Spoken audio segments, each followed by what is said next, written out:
young child loves to have the opportunity to engage in the arts, whether they are dipping fingers in paint, singing to the Wiggles, or dancing until all their energy runs out and they fall asleep anywhere they can lay their head. As we get older, we're given these expectations and ideas about the arts that declare we should no longer treat them as our way of learning or growing. Instead, they become rather a leisure activity that, if you treat seriously, is considered as a waste of time. Art shouldn't just be for playing, because in fact it benefits us in so many ways. Whether it's music, movement, visual art or drama, the arts are such an important factor in the development of a person's full potential. Involvement in the arts encourage our youth to develop skills that can positively impact our academic and learning skills, as well as our social and emotional development. It opens our eyes to explore new ways of seeing the world and expresses it through words, sounds, images and movement. And to some, being to do this is intangible to describe. With budget cuts, as many schools are forced to reduce the availability and time devoted to the arts programs, even in some schools the arts aren't offered at all. But the arts not only help students in some aspects of their personal life, the arts have potential to bring out the best in students who sometimes struggle with typical academic subjects. Music, dance and visual arts all offer different skills that can aid our youth in achieving through our schooling years. It is vital Australia offers art programs in all schools, as every child should have the opportunity to experience and be enriched by the skills and benefits that the arts provide. Music is not just entertainment. It is also a burst full of knowledge and skills that our brains can absorb quickly and interpret it in the best way possible. Listening to music or participating in learning how to play an instrument can actually enhance abilities such as memory, mathematical skills, and even aids in learning new languages. The focus of music's contribution to a person's intelligence came to a wide attention in the 1990s. Researchers from a university in California reported that college students or high school students in our relation to our own age who listened to 10 minutes of famous musical pieces produced by Mozart before a test or exam actually found that eventuated in improved results. This theory is identified as the Mozart effect. The theory is to find that listening to a particular style of music engages both sides of the brain, allowing more information to be processed and accessed. If we can identify that music has the potential to increase our knowledge capacity, we should be encouraging this and harnessing the potential of our school students by facilitating them to learn at their best.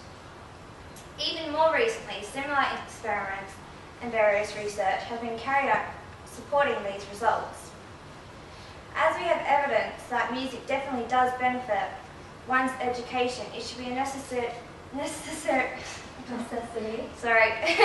in all high schools, and we should not be treated as less important than a typical core subject.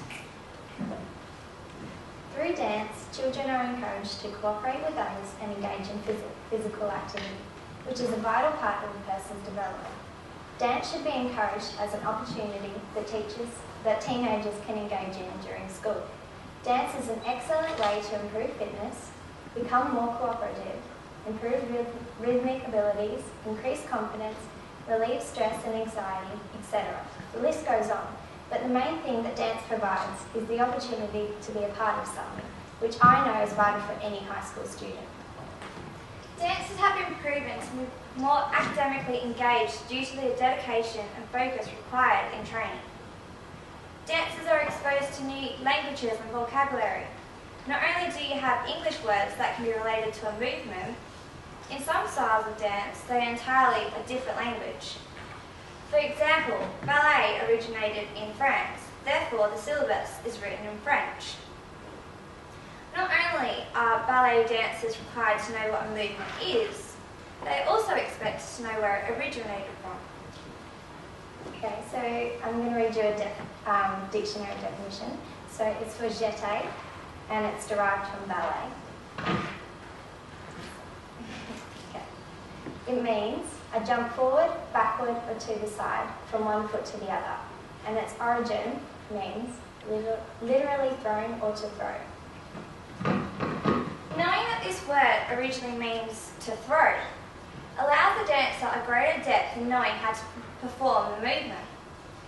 During a majority of ballet classes, the teacher often carries out theory tests on the syllabus. This shows us that dance class isn't all that different from what we are required to normally do at school. So why should we treat it differently? Dance syllabus is a lot more complex than what you think.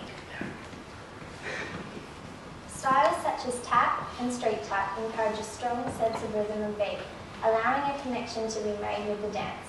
And it also requires a lot of concentration, as some of the beats are seemingly impossible.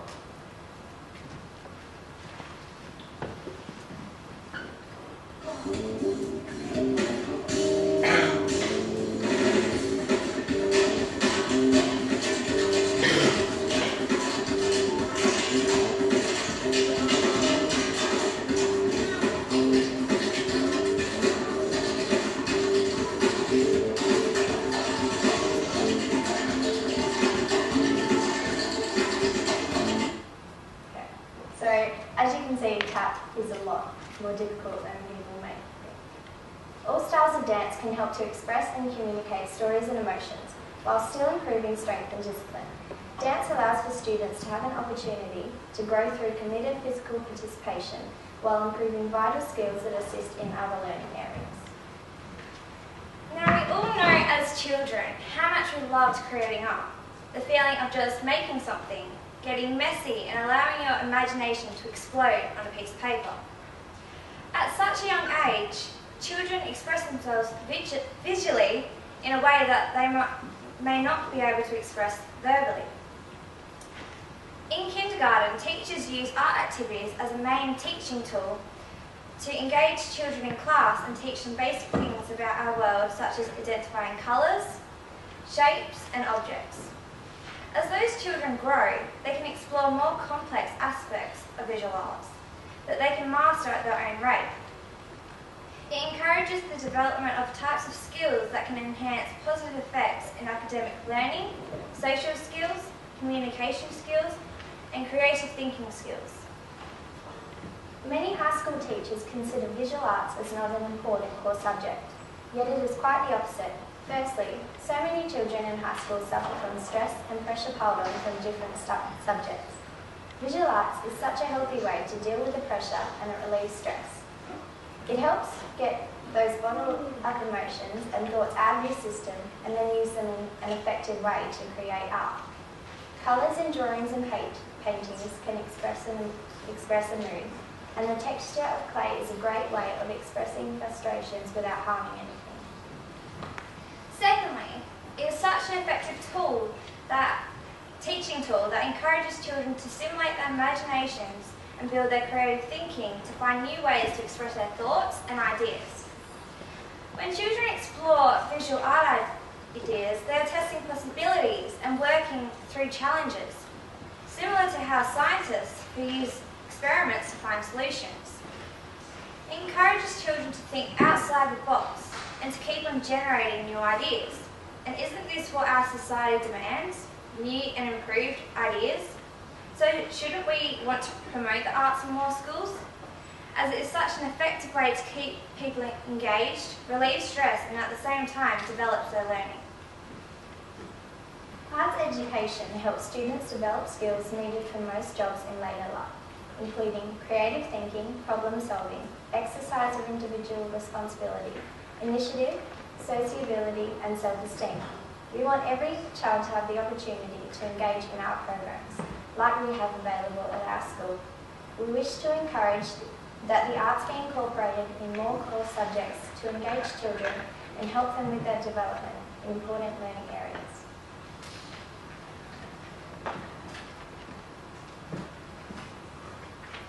Another example of the arts showing extensive achievements amongst other learning areas can be derived from Finland's education system, being identified as one of the most successful education systems in the world. They encourage and incorporate a lot of the arts in their lesson time. All teaching staff must have masters in the aspects of the arts. By encouraging and allowing the arts to be incorporated and treated similar to any other lesson, it makes learning engaging. The overall results of this system show how rewarding this could be for our own education system. They say that a child has its greatest learning capacity typically between ages 2 or 3. And how do we teach children at these ages? By singing them nursery rhymes, or drawing pictures, or dancing like the crazy person. Children learn through playing and experiencing the arts around them. Why should we change the way we learn when this way of learning through music, dance, or arts give us the best results? The arts are leading the way to a better knowledge of the world around us, so why should we ignore it? Instead, I say we should grasp it with both hands, mould it into shape, and move to the beat of this new beginning in our learning.